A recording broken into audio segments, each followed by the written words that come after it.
ભારતીય સશસ્ત્ર દળોએ થોડા સમય પહેલા ઓપરેશન સિંદૂર ચલાવ્યું હતું, જે હેઠળ પાકિસ્તાન અને પાકિસ્તાનના ગેરકાયદેસર કબજા હેઠળના જમ્મુ અને કાશ્મીરમાં આતંકવાદી ઠેકાણાઓ પર હુમલો કરવામાં આવ્યો હતો.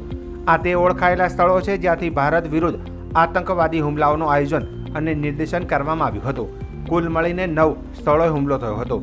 ભારતની કાર્યવાહી કેન્દ્રિત, માપેલી અને કોઈપણ ઉશ્કેરણી વિના કરવામાં આવી છે.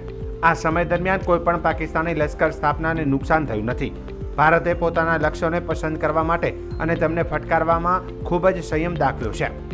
પહેલગામમાં થયેલા ક્રૂર આતંકવાદી હુમલાના જવાબમાં કાર્યવાહી કરવામાં આવી છે. આ કાયરતાપૂર્ણ આતંકવાદી હુમલામાં 25થી 27 ભારતીયો અને 1 નેપાળી નાગરિક માર્યા ગયા હતા. ભારતીય સશસ્ત્ર દળો આતંકવાદી હુમલા માટે જવાબદાર લોકોને જવાબદાર ઠેરવવામાં આવશે તેવી અમારી પ્રતિબદ્ધતા ઉપર ખરા ઉતરી રહ્યા છે. ઓપરેશન સિંદૂર વિશે વિગતવાર માહિતી આજે પછી આપવામાં આવશે.